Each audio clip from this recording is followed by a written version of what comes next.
सुप्रभात बच्चों, मैं आपकी हिंदी की अध्यापिका और आज हम हिंदी का पाठ 25 शुरू करने जा रहे हैं जिसका शीर्षक है मुहावरे और लोकोक्तियां। तो चलिए शुरू करते हैं। पाठ 25 मुहावरे और लोकोक्तियां। ठीक है, अंग्रेजी में से क्या कहेंगे? Idioms and proverbs. ठीक है, चलिए अब पाठ को शुरू करते हैं। भाषा को रोचक और प्रभावपूर्ण बनाने में मुहावरों और लोकोक्तियों का महत्वपूर्ण योगदान रहता है ना। हमारी जो भाषा है, हमारी जो लैंग्वेज है ना, उसको क्या है और अच्छी तरह से प्रभावपूर्ण मजेदार बनाने के लिए मुहावरे लोकोक्तियों का प्रयोग किया जाता है, बहुत जरूरी है। इनके प्रयोग से भाषा सरस और सशक्त हो जाती है, आसान हो जाती है और सशक्त हो जाती है ना। भाषा में अच्छी पकड़ हो जाती है। जब कोई वाक्य या वाक्यांश अपने सामान्य अर्थ को छोड़कर विशेष अर्थ में प्रयुक्त होता है तो उसे मुहावरा कहा जाता है ना। कोई वाक्य अपने सामान्य अर्थ यानी उसका जो लिखित रूप में जो अर्थ है वो छोड़कर कुछ और अर्थ की तरफ वो संकेत करता है ना। जैसे कि उसे ही हम मुहावरा कहा जाता है ना, उसे हम मुहावरा कहते हैं। उदाहरण के लिए 9 2 11 होने का अर्थ है भाग जाना, ना कि 9 2 11 होना, है ना। तो 9 2 11 का अर्थ है भाग जाना। अगला देखिए, नाक काटने का अर्थ वास्तव में नाक काटना नहीं होता बल्कि किसी को बेइज्जत करना होता है। अभी आपने पढ़ा और जाना कि प्रत्येक मुहावरा अपने शाब्दिक अर्थ से भिन्न है, अलग है, एक विशेष अर्थ को प्रकट करता है। यही विशेष अर्थ उसे सामान्य भाषा से अलग करके भाषा में एक विशेष स्थान दिलाता है। आइए कुछ प्रचलित मुहावरों को उनके अर्थ और वाक्यों के प्रयोग के साथ जाने। जैसे पहला देखिए, अंधे की लाठी। ये मुहावरे हैं बच्चों। अंधे की लाठी एकमात्र सहारा, इसका अर्थ होता है एकमात्र सहारा। श्रवण कुमार अपने बूढ़े माता पिता के अंधे की लाठी था। तो ये क्या हुआ? इस मुहावरे से बना एक वाक्य जो हम अपनी आम बोल भाषा में भी इसका प्रयोग कर सकते हैं। दूसरा देखिए, अंगूठा दिखाना काम से साफ मना करना। अंगूठा दिखाने का अर्थ काम से साफ मना करना। मैंने जब भी तुमसे सहायता मांगी तुमने अंगूठा दिखा दिया। अगला, आंखों में धूल झोंकना धोखा देना। चोर पुलिस की आंखों में धूल झोंक कर भाग गया। ठीक है, ऐसे ही 14 देखिए, घी के दिए जलाना खुशियां मनाना। जैसे भगवान राम के अयोध्या लौटने पर वहां के नागरिकों ने घी के दिए जलाए। क्या जलाए? घी के दिए जलाए, है ना। अगला देखिए, गागर में सागर बनना, कम शब्दों में बड़ी बात कहना, है ना। बिहारी ने अपने दोहों में गागर में सागर भर दिया। बिहारी कवि का नाम है। ठीक है, चलिए अगला देखिए, खून खोलना, बहुत गुस्सा आना। भ्रष्टाचारियों को देखकर मेरा खून खोलने लगता है ना। भ्रष्टाचारियों को देखकर मेरा खून खोलने लगता है। अगला देखिए, 7वां, हाथ पांव फूल जाना, घबरा जाना। परीक्षा में गणित का प्रश्न देखकर वरुण के हाथ पांव फूल गए, है ना, घबरा गया वो। ठीक, इस तरह से। टांग अड़ाना, बेकार में दखल देना। तुम्हें मेरे काम में टांग अड़ाने की आवश्यकता नहीं, यानी कि तुम मेरे काम में दखल मत दो बेकार में, है ना। पहाड़ टूटना, भारी मुसीबत आ जाना। पिता की आकस्मिक मृत्यु से किरण पर तो पहाड़ ही टूट पड़ा, यानी कि क्या हुआ? बड़ी मुसीबत आ गई। जब उसके उसके पिताजी का अचानक मृत्यु हो गई तो उस पर क्या बड़ी मुसीबत आ गई, पहाड़ ही टूट पड़ा। इस तरह से, है ना। उल्लू बनाना, मूर्ख बनाना। ऋतिक बहुत समझदार है, उसे उल्लू बनाना इतना आसान नहीं है ना। उसको मूर्ख बनाना, बेवकूफ बनाना आसान नहीं है। इस प्रकार उंगली पर नचाना, वश में करना। सर्कस में जानवर अपने मास्टर की उंगलियों पर नाचते हैं, है ना। उंगलियों पर नाचते सभी जानवर, है ना, सर्कस में देखते हो सब उनके क्या वश में किया होता है। जानवर को जैसे वो कहता है वही जानवर करते हैं, उनको वश में किया हुआ होता है उसने। अब देखिए अगला, खरी खोटी सुनाना, बुरा भला कहना। आपस में लड़ाई कर सास बहू ने एक दूसरे को खूब खरी खोटी सुनाई, है ना। बुरा भला कहना, खरी खोटी सुनाना, बुरा भला कहना, है ना। इस प्रकार अंग अंग मुस्काना, बहुत प्रसन्न होना। प्रतियोगिता में प्रथम आने पर उसका अंग अंग मुस्काने लगा, यानी कि वो बहुत प्रसन्न हो गए जो भी प्रतियोगिता में प्रथम आए। ठीक है, अगला, अपनी खिचड़ी अलग पकाना कट। अपनी खिचड़ी अलग पकाना, सबसे अलग रहना। दिनेश अपनी खिचड़ी अलग ही पकाता रहता है, सबसे अलग रहता है ना। अगला, आंखें दिखाना, क्रोधित होना। मैंने तुम्हें कुछ भी नहीं कहा, फिर आंखें क्यों दिखा रहे हो, यानी क्रोधित क्यों हो रहे हो। ठीक है। अगला, ईद का चांद होना, बहुत दिन बाद मिलना। राजू तुम तो ईद का चांद हो गए, यानी बहुत दिन बाद मिले हो, प्रकार है ना। तो अगला देखिए, पत्थर की लकीर पक्की बात। मैंने जो कह दिया उसे पत्थर की लकीर ही समझे, यानी मैंने जो कह दिया वो बात पक्की ही समझे। इस प्रकार हम वाक्यों का प्रयोग कट इस प्रकार हम मुहावरों का प्रयोग वाक्यों में करके हम अपनी भाषा को सरल और सशक्त, यानी कि उसको लचीली और उसको क्या कहते हैं, उसे प्रभावित करते हैं। और भी हम अपनी बात को दूसरों को ये बात कह के मुहावरों में उनको प्रभावित करते हैं ना, इससे हमारी भाषा में अच्छी पकड़ होगी। अगला देखिए, पेट में चूहे कूदना, बहुत भूख लगना। कुछ खिलाओ पिलाओ, मेरे तो पेट में चूहे कूद रहे, यानी बहुत भूख लग रही है। अगला देखिए, चार चांद लगाना, सम्मान सुंदरता बढ़ाना। पृथ्वी प्रक्षेपास्त्र का सफल परीक्षण करके भारत ने अपनी प्रतिष्ठा में चार चांद लगा दिए, यानी पूरे विश्व में अपनी सुंदरता, अपना सम्मान बढ़ा लिया है ना, चार चांद लगा दिए। बाएं हाथ का खेलना, बाएं हाथ का खेलना बहुत सरल कार्य, इसे कहते हैं बहुत सरल कार्य। इसका अर्थ जो है, कक्षा में प्रथम आना तो आयुषी के लिए बाएं हाथ का खेल है, यानी कि उसके लिए बहुत आसान सरल कार्य है ना। इस प्रकार ये इनका अर्थ हो गया। लोकोक्तियां देख लीजिए बच्चों, अब है मुहावरे हमारे हुए समाप्त। अब देखिए लोकोक्तियां। लोकोक्ति शब्द लोक प्लस उक्ति से मिलकर बना है। लोकोक्तियां सामाजिक जीवन के अनुभव के आधार पर बनती है ना। यानी कि सामाजिक जीवन, हमारे समाज में जो जितने भी लोग हैं आपस में जो अनुभव करते हैं उसके आधार पर लोकोक्तियां बनाते हैं। कहीं किसी कथन की पुष्टि के लिए तो कहीं उपदेश देने के लिए क्या लोकोक्ति का प्रयोग प्रभावकारी सिद्ध होता है। तो लोकोक्ति क्या है, अनुभव सामाजिक जीवन के आधार पर बोली गई है। ठीक है, जैसे किसी कथन की पुष्टि करने के लिए, उपदेश देने के लोकोक्तियों का प्रयोग किया गया। लोकोक्ति मुहावरे के भांति वाक्य का अंग नहीं होती, ये प्राय पूर्ण वाक्य होती है ना। वाक्य का एक छोटा अंग नहीं होती, यानी कि हम मुहावरे से वाक्य बनाते हैं, फिर वाक्य में मुहावरों का प्रयोग करते हैं। परंतु लोकोक्ति क्या है, अपने आप में ही क्या है, एक वाक्य है। ये इनमें अंतर है। इन्हें कहावत भी कहा जाता है। क्या कहा जाता है, कहावत, यानी लोगों के द्वारा प्रचलित बातें कहावत लोकोक्तियां कहलाती है। लोकोक्तियां विशेष संदर्भ में प्रयुक्त होती हैं और इनका विशेष अर्थ ही लिया जाता है ना। ये क्या होता है, ये जो लोकोक्ति होती है, अपना जो ये वाक्य एक विशेष बात, एक विशेष संदर्भ ये पूरा करती है और इसे विशेष अर्थ में ही लिया जाता है। ऐसा वाक्यांश या वाक्य जिसमें लोगों के अनुभव को चुटीला और आकर्षक उक्ति में प्रकट किया जाता है, यानी लोगों को द्वारा बोली गई चटकीली आकर्षक कहावतें, बातें क्या कहलाती है, लोकोक्ति कहलाती है, वह लोकोक्ति कहलाती है।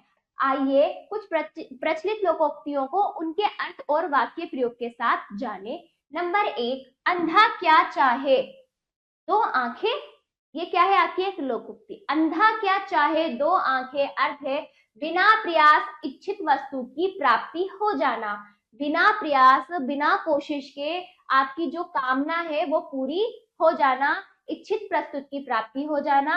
राकेश बहुत दिनों से कार लेने की सोच रहा था, अकस्मात लॉटरी में कार निकल आई। ये तो वही बात हुई, अंधा क्या चाहे दो आंखें। ठीक है, तो ये एक लोकोक्ति है।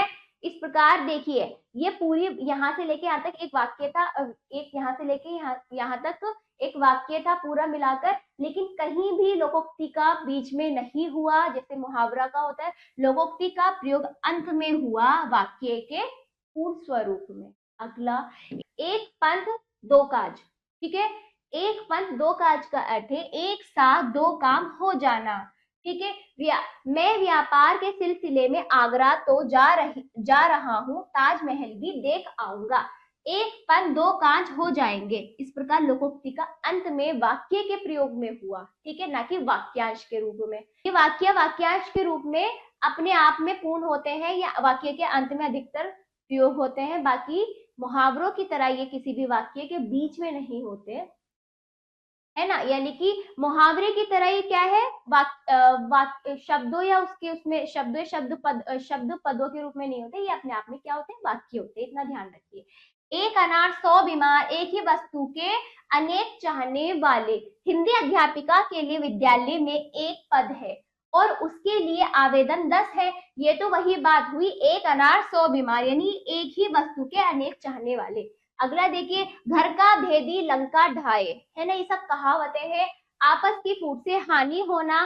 सुधा तुम्हें कितनी बार समझाया कि नौकरानी के सामने घर की बातें नहीं करते, तुम्हें नहीं पता घर का भेदी लंका ढाए, है ना, इस तरह। यानी आपस की फूट से हानि, मतलब घर घर का भेदी लंका ढाए, कि मतलब तुम किसी नौकरानी से या तो घर की बातें मत करो या फिर उससे लड़ाई मत करो, वो घर का भेदी बनकर घर में रहकर भेद भेद जानेगा और सब में उड़ा देगा, इस प्रकार।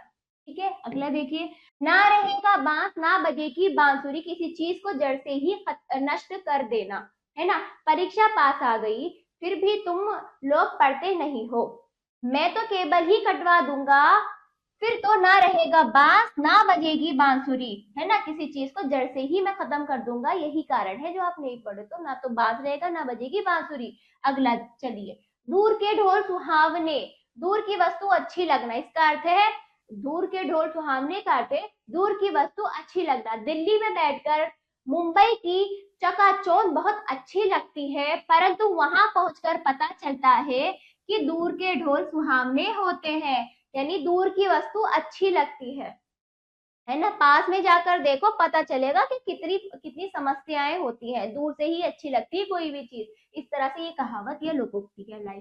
अगला देखिए, जाको राखे साइया मार सके ना कोई, जिसका रक्षक ईश्वर होता है उसका कोई कुछ नहीं बिगाड़ सकता।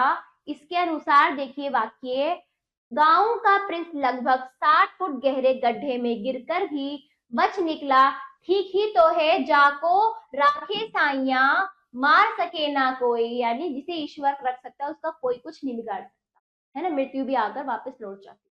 अगला, इस प्रकार ये अर्थ स्पष्ट हो रहा है। घर की मुर्गी दाल बराबर, इसका अर्थ है आसानी से मिलने वाली वस्तु को अधिक महत्व ना दिया जाना, है ना, यानी कि जो घर की मुर्गी दाल बराबर, इसका अर्थ यह है कि यदि कोई वस्तु आसानी से मिल जाती है तो उसको महत्व नहीं होता। परिवार में बड़े भैया डॉक्टर है, परंतु फिर भी घर के सभी लोग बीमार होने पर बाहर के डॉक्टर के पास जाते हैं, ये तो वही हुआ घर की मुर्गी दाल बराबर, है ना।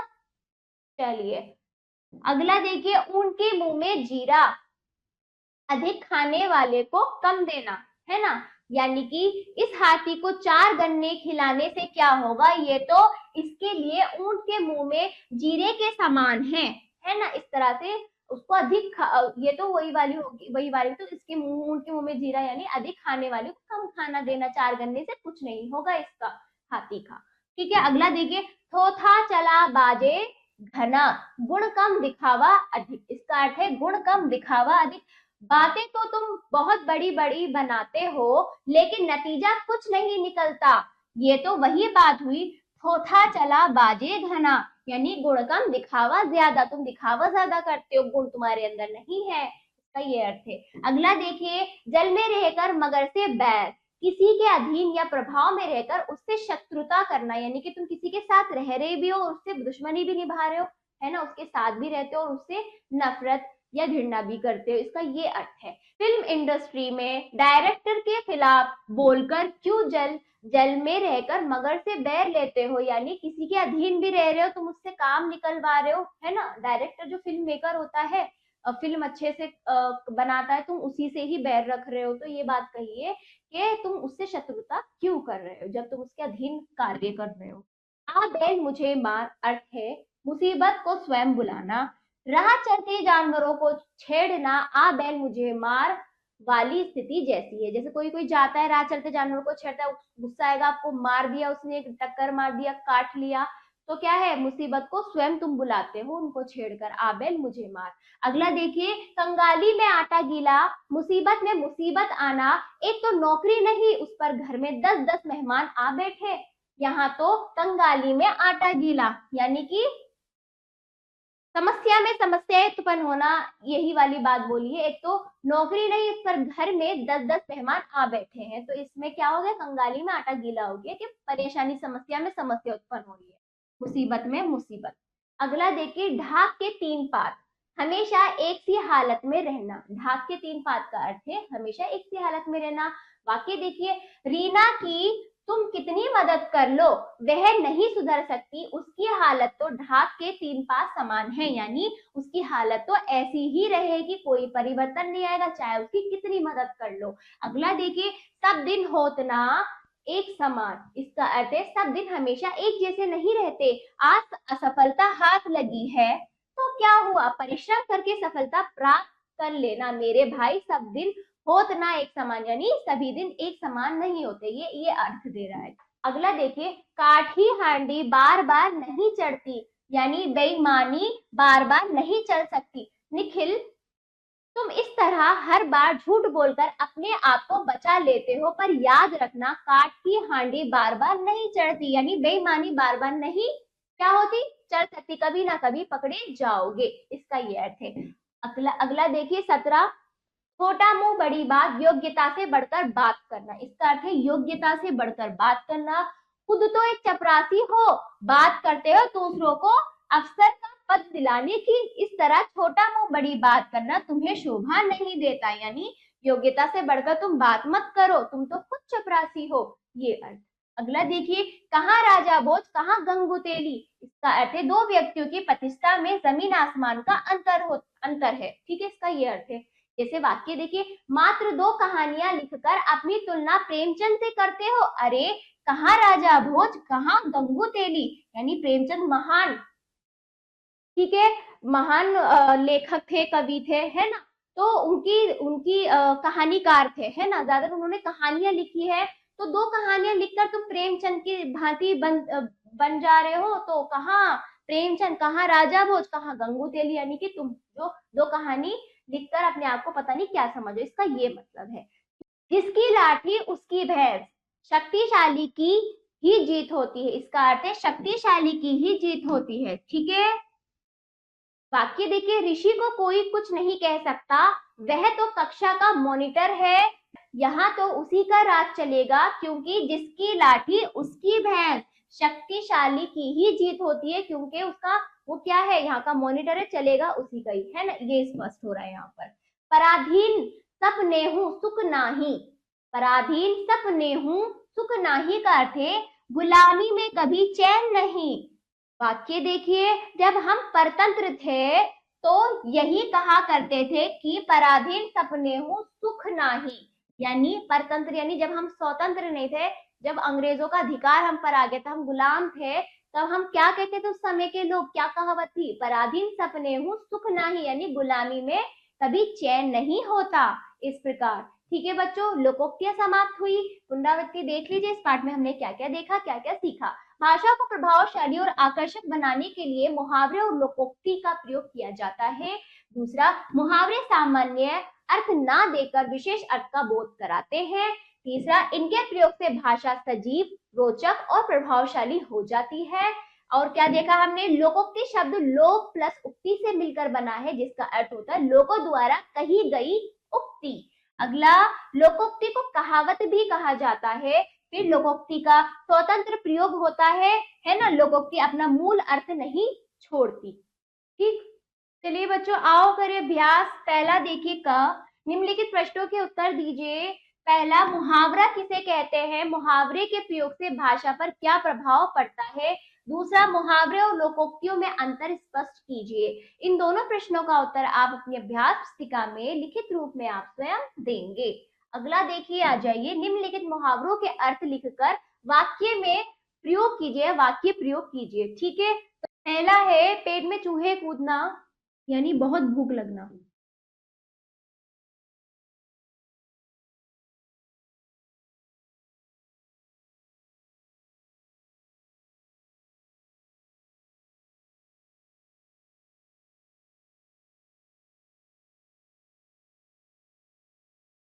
मुझे जल्दी से भोजन दे दो।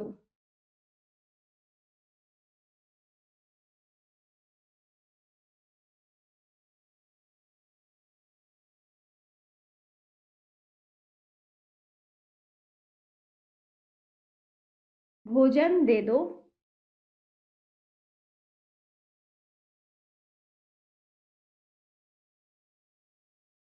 मेरे पेट में चूहे कूद रहे हैं।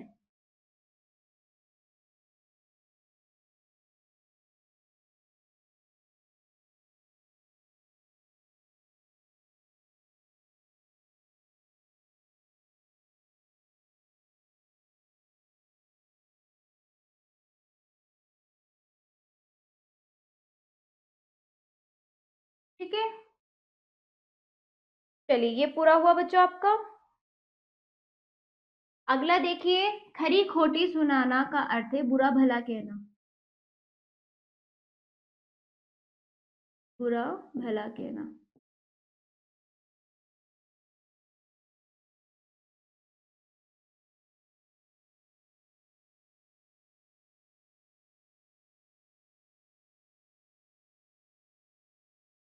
चलिए, तो इसमें हम बना सकते हैं, सज्जन लोग किसी को खरी खोटी नहीं सुनाया करते, है ना।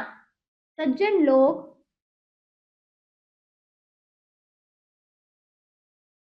ठीक है, किसी को भी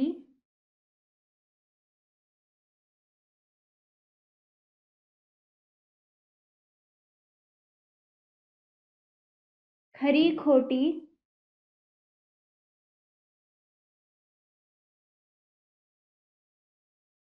नहीं सुनाया करते।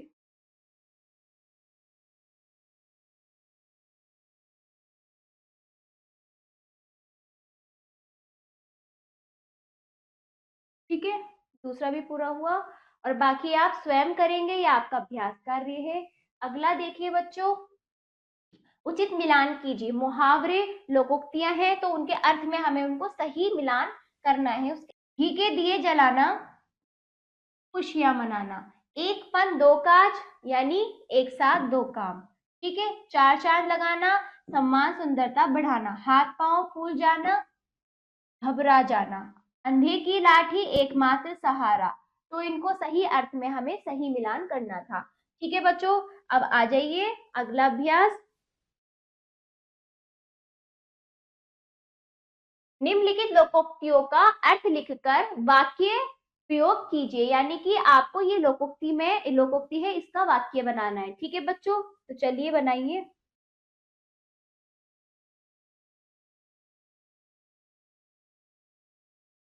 ऊंट के मुंह में जीरे का अर्थ है अधिक खाने वाले को कम देना, है ना। अधिक अधिक खाने वाले को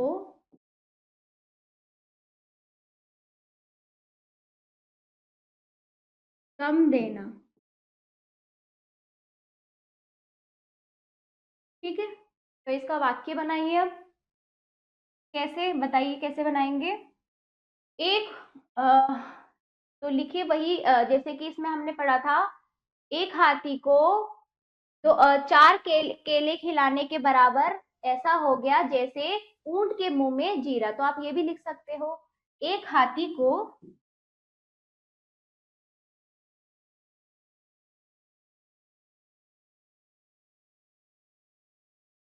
चार, गन्ने के स्थान पे आप केले कर दो, चार केले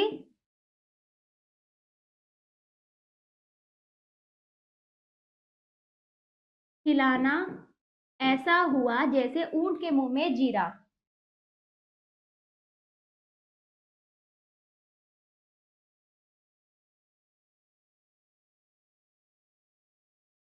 जैसे ऊंट के, ठीक है, ऊंट के मुंह में जीरा।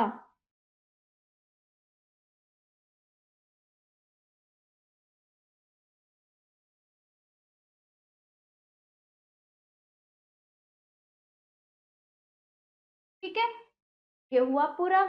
इस प्रकार आपको ये वाक्य में बना था और ये इसका अर्थ था। ठीक है बच्चों, ऐसे ही देखिए, आ बैल मुझे मार, इसका अर्थ क्या है बताइए। इसका अर्थ है मुसीबत को स्वयं बुलाना। मुसीबत को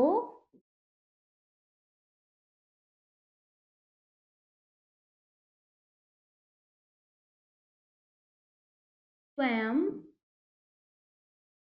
बुलाना। ठीक है, मुसीबत को स्वयं बुलाना।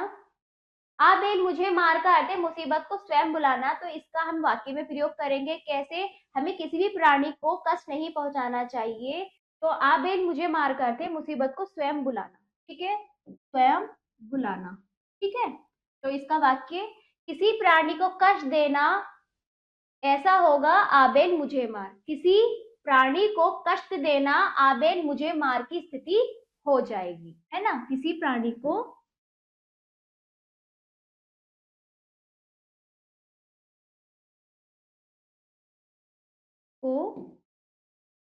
कष्ट देना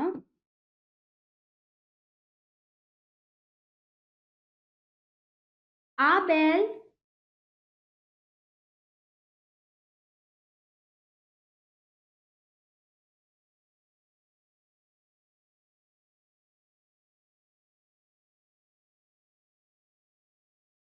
मुझे मार की स्थिति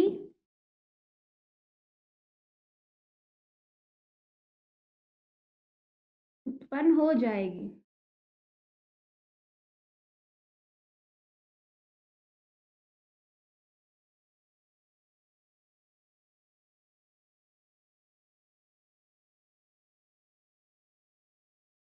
ठीक है, तो इस प्रकार हमने उसका अर्थ लिखकर वाक्य बनाया। ठीक है, तो इस प्रकार